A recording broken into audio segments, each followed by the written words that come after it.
All right, here we go. So I think I'm going to go sit outside afterwards. It's a beautiful day and summer is winding down.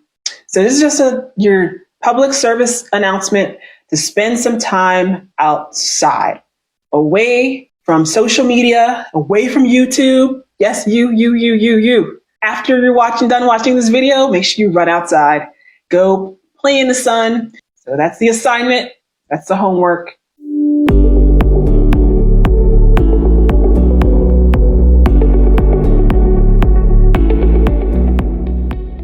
Do you ever feel like you're drowning inside while everyone around you thinks you're perfectly fine?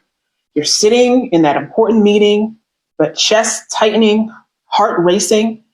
Your hands may stay steady on the table, while internally every alarm in your nervous system is screaming. If you've ever experienced this invisible crisis, you're not alone. And what you're experiencing actually has a name.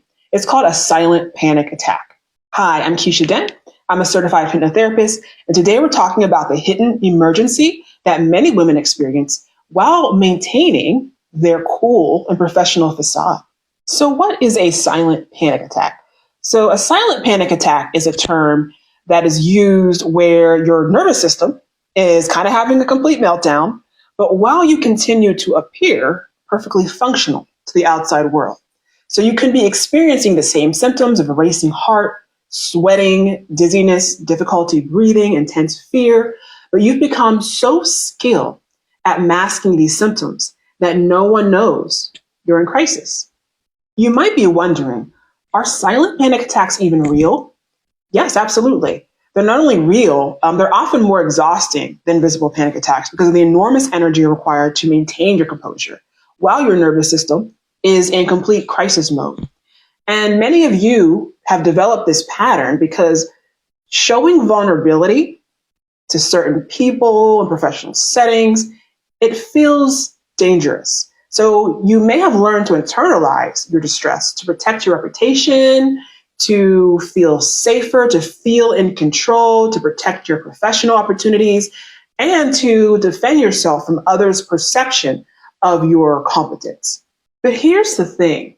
Silent panic attacks often aren't just random neurological misfires. So what if they're actually trying to speak to something? They're actually trying to communicate something to you.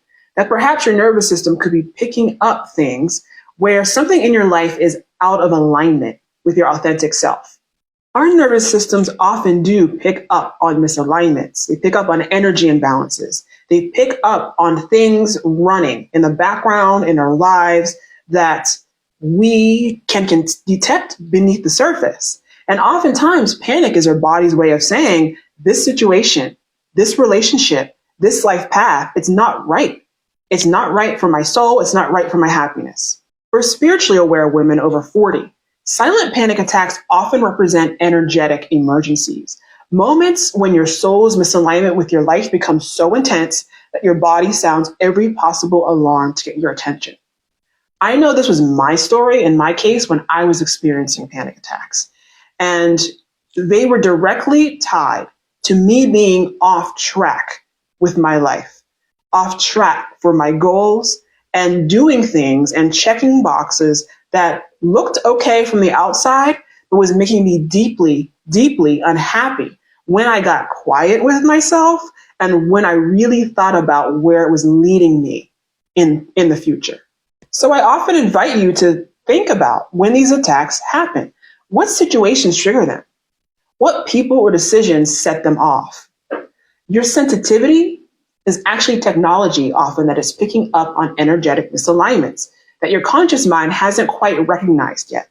Your overthinking isn't the enemy. It's untrained pattern recognition, trying to process information your system is receiving. Your mind, when properly challenged, becomes your greatest asset for understanding what your panic attacks are trying to tell you. The women who transform their relationship with silent panic attacks don't learn to manage them. They learn to honor them as the spiritual technology they truly are.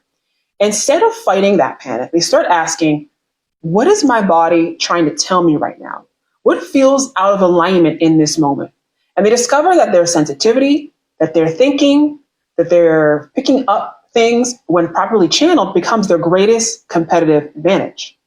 Imagine being able to receive the information your panic attacks contain without being overwhelmed by the delivery system. Picture yourself making decisions from a place of integrated wisdom, using both your analytical mind and your internal intuition, your sensitivity, as allies, rather than enemies or rather than something that you have to choose between. This isn't about learning to just calm down or suppress your intensity.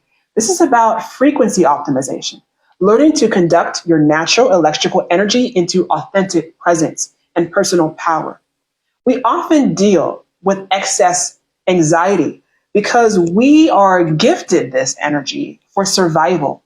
But in the modern world, unlike the world of our ancestors, many hundreds of thousands plus years ago, we have a modern world, a different world, where we are required to sit calmly and be calm.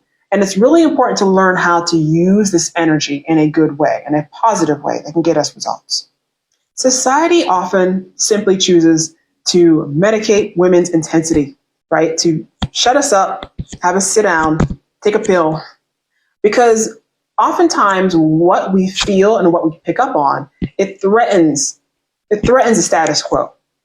And it's so important to really spend time checking in with yourself. My approach to hypnotherapy is that I don't help women calm down. I help them to power up by conducting their natural frequency.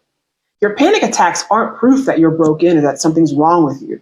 They're proof that you're a highly sensitive being trying to function in a world that hasn't learned to honor that. And it's important to know how to use it. So what can you do right now if you're experiencing silent panic attacks? First, ground yourself through your senses. And there is a rule called the 333 rule, the 333 method, that is a super easy and super simple to memorize and execute way to ground yourself. And it's about, remember three times. 3 things you can see, name 3 things you can hear, and then move 3 parts of your body and describe how that feels to yourself. This can interrupt the panic loop without forcing artificial calmness per se. Second is to honor the intelligence in the panic. Just acknowledge, right? I notice my heart racing. I notice the chest tightness. My nervous system is trying to tell me something important right now. Number 3 is to use your mind as an ally. Ask yourself, what is my body trying to communicate? Get curious. What feels out of alignment in this moment? What situation, what person may have triggered this? It's important to tap into pattern recognition in order to process incoming data. Fourth, create energetic boundaries, both beforehand and during. So, for example, before you even leave, you can imagine creating a boundary, a protection boundary around you, that knowing that you're protected, reminding yourself that you're protected. When it happens, you can also begin to visualize the same protective energy around you, okay? It's so important to also tap into, recognize your powerful mind's ability to use imagination for the better. Often people say that they don't have an imagination, and this is simply not true. Imagination is a huge part of us and our programming as children. We use it and wield it constantly as children. But often what happens is we let it be fed as part of threat and anxiety. If you've ever, again, worried intently, visually about something bad happening to the point where you just are having a panic attack, where you're starting to sweat, you're starting to freak out, then congratulations, you now know where your imagination is gone, right? So your body responds powerfully to imagination. This is something that's wonderful because what it does against us can also be wielded for us. So using the power of your imagination can also create wonderful and powerful changes of confidence, of peace, and of grounding. Start tracking when these attacks occur. Okay, so remember that this is technology that's often picking up on misalignments, picking up on things that are out of whack. So it's really important to understand if there's a pattern that's happening, and to see it and recognize it. So if you're ready to transform your silent panic attacks from your greatest limitation into valuable energy, I want to hear from you. So drop a comment below and tell me, what situation typically triggers your panic attacks, silent or otherwise? I also want to take a second to announce I'm also going to be putting together something special that I will be announcing shortly, so stay tuned for that. if this is you, and I would love to hear from you, I'd love to work from you, and I definitely want to give an opportunity to work with me. And with all that's going on right now in the world, I wanted to make it be very, very accessible to everyone. So look out for that. And also, of course, let me know, what would you like me to speak on? What would you like me to address? And if you're ready to dive deeper into frequency shifting, rather than just pasting over anxiety management at the surface level, then definitely check out my link in the bio and let me know your story. I'm so interested. So that's it for me today. Again, my name is Keisha Dent. I'm a certified hypnotherapist, and I want to remind you always that in order to change your life, you must first change yourself. Thank you so much, and I'll talk to you next time. Take care.